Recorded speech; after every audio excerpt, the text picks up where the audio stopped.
বাবু, পল্লবী একটা ছেলের সঙ্গে চলে গিয়েছে। এ তুমি কি বলছো মা? হ্যাঁ। পল্লবীকে আমি চলে যেতে বলেছি। তুই বিয়ে করেছিস? হ্যাঁ মা, আমি আমার নিজের ভবিষ্যৎটা বুঝে নিয়েছি। এটা করার আগে তুই আমাদের একবারও জানানোর প্রয়োজন মনে করিসনি? মা, আমি আমার ভালোটা বুঝি। আমি এ বাড়িতে থাকবো না, শ্বশুর বাড়িতে থাকবো। শুধু তোমাদের এই ব্যাপারটা জানানোর জন্য এসেছি।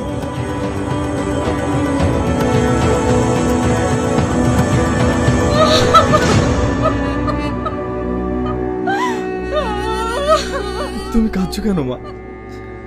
ওরা ভালো থাকুক, এটাই তো আমরা চেয়েছিলাম। তবে মা, আমার আজ অনেক কষ্ট হচ্ছে, অনেক কষ্ট হচ্ছে।